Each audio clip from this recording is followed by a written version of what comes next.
तो hello everyone, welcome to रिसर्वाइस academy. और हम लोग डिस्कस कर रहे थे इंडियन पॉलिटी के बारे में। ओके। तो आज का जो टॉपिक हमारा है, जैसे कि सिलेबस में पहला लाइन लिखा हुआ था कि इंडियन कॉन्स्टिट्यूशन हिस्टोरिकल अंडरपिनिंग, ये ऑलरेडी हम कवर कर चुके हैं। ओके। तो आज से हम स्टार्ट करेंगे सिलेबस के इस पार्ट को, इंडियन कॉन्स्टिट्यूशन इवोल्यूशन। ओके।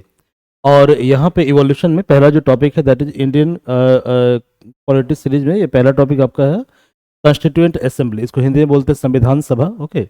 तो संविधान सभा एक तरह का क्या होता है, कमेटी होता है और ग्रुप होता है। ठीक है। जिस ग्रुप का मेन जो टास्क होता है, उनको टास्क जो असाइन किया जाता है, वो टास्क क्या होता है, संविधान का निर्माण क्या होगा, संविधान की रूपरेखा कैसी होगी, संविधान का स्ट्रक्चर कैसा होगा। तो इस पर्पज से बनाया गया कॉन्स्टिट्यूएंट असेंबली। ओके। तो सबसे पहले हम जानते हैं कि कॉन्स्टिट्यूएंट असेंबली का इतिहास क्या है। ठीक है, मतलब कि this is my mom. Okay. And I am thankful to my mom always. Good. तो हम लोग पढ़ेंगे इंडियन कॉन्स्टिट्यूशन हिस्टोरिकल अंडरपिनिंग, हम लोग कवर कर चुके हैं। और ये पार्ट क्या है, इवोल्यूशन है। इस पार्ट को हम लोग आज कवर करेंगे। ओके। तो क्वेश्चन ये है कि इसका जो मतलब इतिहास क्या है कॉन्स्टिट्यूएंट असेंबली का। सो पहला है कि demand for constituent assembly. Okay. तो एम एन रॉय को पायनियर बोला जाता है कॉन्स्टिट्यूएंट असेंबली का। ठीक है। पायनियर का मतलब होता है कि जब कोई कार्य को प्रथम समय कोई आदमी करता है उसको बोलते हैं पायनियर। क्लियर है। तो एम एन रॉय क्या है, पायनियर है। ठीक है, मतलब कि इन्होंने प्रथम समय, ठीक है, संविधान की बात की तो he pioneer of communist movement, इन्होंने कम्युनिस्ट मूवमेंट पिलाया। ठीक है। He pioneer of communist movement as well as इन्होंने आइडिया दिया कॉन्स्टिट्यूएंट असेंबली का। ठीक है। And gave idea constituent assembly to frame constitution in 1934। Okay. इसके अलावा इंडियन नेशनल कांग्रेस ने पहली बार डिमांड किया कॉन्स्टिट्यूएंट असेंबली के बारे में। ठीक है। जो क्या करेगा, जो फ्रेम करेगा कॉन्स्टिट्यूशन को, और इसका डिमांड किया 1935 में। तो 1934 में आइडिया किसने दिया, एम एन रॉय ने। इसके अलावा इंडियन नेशनल कांग्रेस ने डिमांड किया फर्स्ट बार कॉन्स्टिट्यूएंट असेंबली के लिए। ठीक है। जिसका मेन टास्क क्या होगा, कॉन्स्टिट्यूशन को बनाना। ये डिमांड था 1935 में। ओके। तो जवाहरलाल नेहरू का डिक्लेरेशन आता है 1938 में, और उस डिक्लेरेशन में बोला जाता है कि constitution of free India must be framed without outside interference by a constituent assembly that is elected on the basis of adult franchise. इसका मतलब ये हुआ कि जो फ्री इंडिया है, मतलब कि आज़ाद भारत का जो संविधान है, उसको फ्रेम किया जाएगा बिना किसी बाहरी इंटरफेरेंस के। इंटरफेरेंस का मतलब होता है क्या करना है, अच्छा इंटरफेरेंस का हिंदी में भूल गया मैं, सॉरी। ठीक है। बिना किसी बाहरी इंटरफेरेंस के। Okay. By constituent assembly. Okay. एक संविधान सभा के द्वारा, जिस संविधान सभा के मेंबर्स का जो इलेक्शन होगा that is on the basis of adult franchise. Okay, मतलब वयस्क मताधिकार। ओके। यानी वयस्क मताधिकार के द्वारा कॉन्स्टिट्यूएंट असेंबली के मेंबर का इलेक्शन किया जाएगा, और वो क्या करेंगे, वो भारत के संविधान का संरक्षण करेंगे बिना किसी बाहरी इंटरफेरेंस के। ओके। तो बाद में क्या हुआ कि इसी दिशा में अगला जो क्रम है दैट इज अगस्त ऑफर, ये 1940 में आया। और ये जो डिमांड था जवाहरलाल नेहरू जी का, ठीक है, इसको एक्सेप्ट कर लिया गया in the form of August offer. Okay. August offer. फिर क्रिप्स मिशन आता है 1942 में। Okay. And it brought draft proposal on framing of independent constitution, मतलब कि कॉन्स्टिट्यूशन कैसा होगा। ठीक है। उसका जो ड्राफ्ट है, ड्राफ्ट मतलब फॉर्मेट, ब्लूप्रिंट, वो लेकर, मतलब उसके बारे में बात की जाती है कैबिनेट क्रिप्स मिशन के अंदर। And finally cabinet mission plan के तहत हमारा कॉन्स्टिट्यूंट असेंबली को फॉर्म किया जाता है 1946 में। क्लियर है, कब, 1946। तो ये इतिहास हो गया कॉन्स्टिट्यूंट असेंबली का। ओके। फीचर्स क्या क्या है, तो हमारा जो कॉन्स्टिट्यूंट असेंबली था इसके अंदर जो टोटल नंबर ऑफ मेंबर्स थे दैट वे 389। कितने मेंबर थे, 389। और मैंने बताया था कि उस समय हमारे यहाँ पॉलिटिकल यूनिट दो तरह का था, एक था प्रिंसले स्टेट और सेकंड था ब्रिटिश इंडिया। ओके। तो members from British sorry princely state, okay, कितने थे, 93। और मेंबर्स फ्रॉम ब्रिटिश इंडिया थे 296। क्लियर है। तो स्ट्रेंथ है 389, जिसमें से कि 296 जो मेंबर हैं दे वेयर फ्रॉम प्रोविंस और British India, and from princely state they were 93 member. Okay. अब जो प्रोविंशियल सीट है 296, इसको भी हम फिर दो पार्ट में सब डिवाइड करेंगे। क्लियर है। तो वहाँ पे क्या है, जो चीफ कमिश्नरी प्रोविंस है इसमें इसको 4 से लोकेट किया गया, और जो 11 गवर्नर प्रोविंस है उसको दिया गया 292 सीट, मतलब 11 जो है, ठीक है, नॉर्मल प्रोविंस है, और 4 चीफ कमिश्नर का प्रोविंस है। क्लियर है। तो उनको दिया गया 4 सीट, और 11 मतलब जो 11 प्रोविंस है उसको दिया गया 292 सीट। ओके। इसके अलावा सीट का जो एलोकेशन था उसका आधार था प्रपोर्शन ऑफ पॉपुलेशन, मतलब कि जनसंख्या के अनुपात में सीट का डिवीजन किया गया। ओके।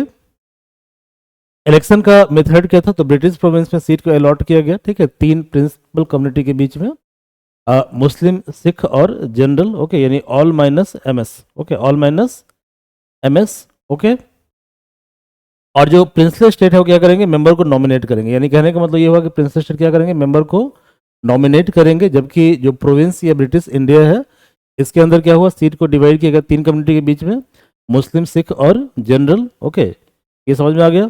और यहाँ पे मेथड क्या होगा, मेथड यहाँ पे इलेक्शन होगा, जबकि प्रिंसली स्टेट के अंदर मेथड क्या होगा, नॉमिनेशन होगा। जैसे यूपीएससी प्रीलिम्स में क्वेश्चन पूछा हुआ है, ठीक है, कि कॉन्स्टिट्यूंट असेंबली के जो मेंबर हैं they were nominated, they were elected, they were nominated as well as elected, none of this. तो इसका ऑप्शन क्या होगा, इसका राइट ऑप्शन होगा nominated as well as elected both. Clear है।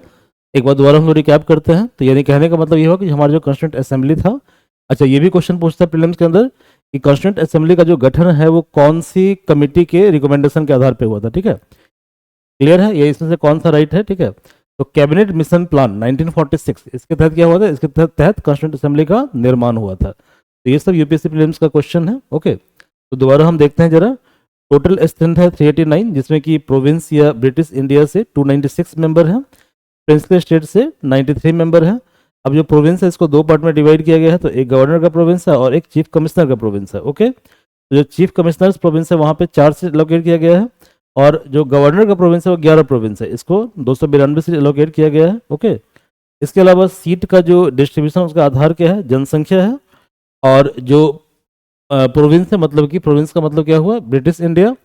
तो यहाँ पे क्या है, यहाँ पे सीट को एलोकेट किया गया है 3 कम्युनिटी के बीच में, ओके, एमएसजी, ओके, एमएसजी या जीएसएम जैसे आप याद कर लीजिए, ठीक है। तो M for Muslim, S for Sikh and G for general.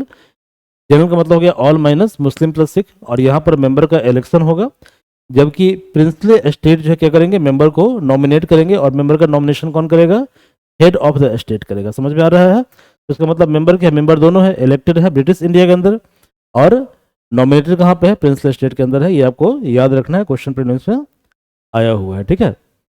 Election का मेथड है proportional representation by means of single transferable vote.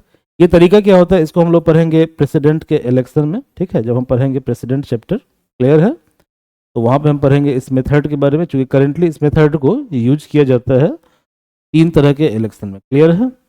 यानी कि proportional representation by means of single transferable vote, इसको यूज किया जाता है for election of president in current system, for election of vice president, clear है, for election of member of upper house, ठीक है। तो upper house at central level हो गया Rajya Sabha, and upper house at state level हो गया state legislative council, clear है। तो इन 4 जगहों पर अभी जो इलेक्शन होता है वो कैसे होता है, proportional representation by means of single transferable vote, clear है। इसको ब्रीफ में हम डिस्कस करेंगे जब हम लोग पढ़ेंगे क्या, जब हम लोग पढ़ेंगे द प्रेसिडेंट चैप्टर, क्लियर है। एब्सेंट मेंबर, तो ऑल मेंबर्स वेर प्रेजेंट, ठीक है, एक्सेप्ट महात्मा गांधी। तो महात्मा गांधी प्रेजेंट नहीं थे। ये भी क्वेश्चन पूछता है प्रीलिम्स के अंदर कि कॉन्स्टिट्यूंट असेंबली के अंदर उस जमाने के, उस समय के कौन कौन से मेंबर प्रेजेंट थे, मतलब कौन से मेंबर एब्सेंट थे एक्सेप्ट ऑल, मतलब प्रेजेंस ऑफ ऑल मेंबर्स। तो he was Mahatma Gandhi, okay. तो महात्मा गांधी प्रेजेंट नहीं थे कॉन्स्टिट्यूंट असेंबली के अंदर, ओके। कैसे ये वर्क करता है कॉन्स्टिट्यूंट असेंबली, ठीक है। तो पहला मीटिंग जो कॉन्स्टिट्यूंट असेंबली का होता है दैट इज ऑन दिसंबर 9, 1946। कब होता है, दिसंबर 9, 1946 को पहला इलेक्शन होता है, ओके। ये जो मीटिंग है इसको बाइकआउट किया जाता है मुस्लिम लीग के द्वारा। क्यों ये बाइकआउट करते हैं, क्योंकि मुस्लिम लीग का डिमांड होता है separate state for separate state Pakistan, clear है। तो on demand of separate state Pakistan Muslim league क्या करते हैं, इस मीटिंग को बाइकआउट करते हैं। तो पहला मीटिंग कब होता है, दिसंबर 9, 1946 को इसको बाइकआउट किया जाता है मुस्लिम लीग के द्वारा on demand of separate state of Pakistan, clear है। डॉक्टर सचिदानंद सिन्हा, ये इनका इमेज है, okay. He was oldest member of constituent assembly, और इनको टेम्पररी प्रेसिडेंट बनाया जाता है कॉन्स्टिट्यूंट असेंबली का, ठीक है। प्रेसिडेंट का मतलब क्या होता है, स्पीकर, क्या होता है, स्पीकर होता है, ओके। तो यहाँ पे ये फ्रेंच प्रैक्टिस है, कहाँ से इसको कॉपी किया गया है, इसको कॉपी किया गया है फ्रेंच से, ठीक है। बाद में क्या होता है कि बाद में डॉक्टर राजेंद्र प्रसाद को प्रेसिडेंट इलेक्ट किया जाता है कॉन्स्टिट्यूंट असेंबली का, और वाइस प्रेसिडेंट है H C. Mukherjee and V T. Krishnamachari. से पूछता है क्वेश्चन, क्लियर है, ठीक है। तो टेम्पररी मेंबर कौन है, टेम्पररी प्रेसिडेंट कौन है, प्रेसिडेंट का मतलब स्पीकर होता है, क्लियर है, ठीक है। तो स्पीकर कौन होता है, स्पीकर वो होता है जो हाउस को प्रिजाइड करता है, क्लियर है। प्रिजाइड का मतलब होता है कि हाउस की मीटिंग को हेल्ड करता है, उसको बोलते हैं स्पीकर, ओके। तो doctor Sachidanand Sinha he was oldest member of Constituent Assembly and he was elected as temporary president of Constituent Assembly and it was French practice. Okay.